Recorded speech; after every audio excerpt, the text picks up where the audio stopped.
Hello అండి, అందరికి welcome back to my channel one week vlogs. చిన్న పిల్లల దగ్గర నుంచి పెద్ద వాళ్ళ వరకు ఎంతో ఇష్టంగా తినే పుట్నాల పొడి ఎలా చేయాలో ఈ రోజు ఈ వీడియోలో అయితే చూసేద్దామండి. హెల్త్ కూడా చాలా మంచిది. ఫస్ట్ టైం ఎవరైనా మన ఛానల్ చూస్తున్నట్లయితే ప్లీజ్ సబ్స్క్రైబ్ చేసుకోండి. పక్కనే ఉన్న బెల్ ఐకాన్ పై ట్యాప్ చేయటం అస్సలు మర్చిపోకండి. అప్పుడే నేను వీడియో పెట్టిన వెంటనే నోటిఫికేషన్ అయితే మీకు వస్తుంది. ఇక లేట్ చేయకుండా లాగ్ లేకుండా వీడియోలోకి అయితే వెళ్ళిపోదాము. ముందుగా ఒక గుక్కడి వెల్లుల్లి రెబ్బల్ని అయితే తీసుకోవాలండి. పొట్టేం తీయాల్సిన అవసరం లేదు, పొట్టు తీయకపోతేనే టేస్ట్ బాగుంటుంది. వాటితో పాటు ఒక కప్పు వరకు పుట్నాలను అయితే తీసుకోవాలి. ఫ్రెష్ గా ఉన్న పుట్నాలు తీసుకోండి, అప్పుడే ఎక్కువ రోజులు నిల్వ ఉంటుంది. ఇప్పుడు గ్యాస్ మీద ఒక కడాయి పెట్టుకొని లైట్ హీట్ అయిన తర్వాత పుట్నాలను అయితే వేసుకోవాలి. మంటని హై ఫ్లేమ్ లో పెట్టకుండా లో టు మీడియం ఫ్లేమ్ లో అడ్జస్ట్ చేసుకుంటూ అయితే ఫ్రై చేసుకోవాలి. ఒక 2 మినిట్స్ పుట్నాలు ఫ్రై అయిన తర్వాత 2 నుంచి 3 టేబుల్ స్పూన్ వరకు పల్లీలు కూడా తీసుకోవాలి. పల్లీలు మాకు అవసరం లేదు అనుకుంటే స్కిప్ చేసేయొచ్చండి. పల్లీలు వేస్తే టేస్ట్ కొంచెం ఇంకా బాగుంటుంది అనమాట.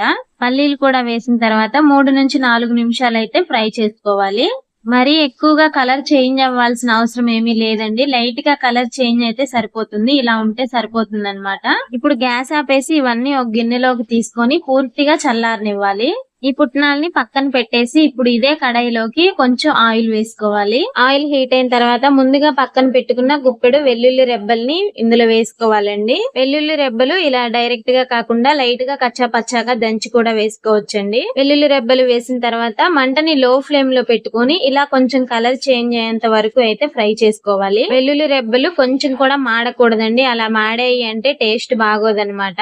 ఇలా కలర్ వచ్చిన తర్వాత తీసేసి ఒక బౌల్ లో వేసేసి వాటిని కూడా పూర్తిగా చల్లారనివ్వాలి. ఇప్పుడు అదే కడాయిలో మన కారానికి తగ్గట్టు ఎండుమిరపకాయలు, 2 టేబుల్ స్పూన్ల ధనియాలు, 1/2 టేబుల్ స్పూన్ వరకు జీలకర్ర వేసి ఫ్రై చేసుకోవాలి. వెల్లుల్లి రెబ్బలు ఫ్రై అయిన తర్వాత లైట్ గా ఆయిల్ ఉంది కదండి, అది సరిపోయింది. ఒకవేళ ఆయిల్ లేకపోతే వీటిల్లో మళ్ళీ కొంచెం ఆయిల్ వేసుకొని ఫ్రై చేసుకోవాలి. ఇందులోనే కొంచెం కరివేపాకు కూడా వేసి ఎండుమిర్చి కొంచెం కలర్ చేంజ్ అయ్యేంత వరకు ఫ్రై చేసుకోవాలి. ఇప్పుడు గ్యాస్ ఆపేసి ఎండుమిర్చి పూర్తిగా చల్లారనివ్వాలి. ఇప్పుడు ఒక మిక్సీ జార్ తీసుకొని ఈ ఎండుమిరపకాయ మిశ్రమాన్ని ఇందులో వేసేసుకోవాలి.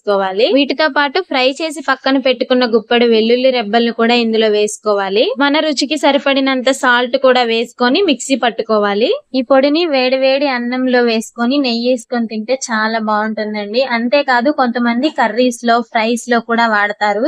ఇది వేయటం వల్ల టేస్ట్ ఇంకా బాగుంటుంది. ఎండుమిరపకాయల్ని ఇలా మిక్సీ పట్టుకున్న తర్వాత మనం ఫ్రై చేసి పక్కన పెట్టుకున్న పుట్నాల్ని ఇందులో అయితే వేసేసుకోవాలి.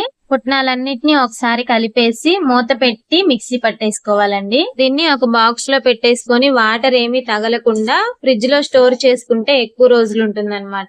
నిజానికి ఈ వీడియో అప్లోడ్ చేసే టయానికి మా ఇంట్లో ఈ పుట్నాలు కూడా అయిపోయింది అనమాట. ఇలా మిక్సీ పట్టేసుకున్న తర్వాత ఒకసారి సాల్ట్ చెక్ చేసుకొని సాల్ట్ సరిపోతే ఇదే టైంలో వేసుకొని కలిపేసుకోవాలి. ఇలాంటి ఒక బాక్స్ తీసుకొని నీట్ గా కడిగేసి తడేమీ లేకుండా తుడిచేసుకొని ఈ పొడిని ఇందులో వేసుకోవాలి. సింపుల్ గా పుట్నాల పొడి ఎలా చేసుకోవాలో చూసారు కదా. వీడియో నచ్చితే ఒక లైక్ చేసి మీ ఫ్రెండ్స్ అండ్ ఫ్యామిలీ మెంబర్స్ కి అయితే షేర్ చేయడం మర్చిపోకండి. అలాగే మన ఛానల్ అయితే సబ్స్క్రైబ్ చేసుకోండి.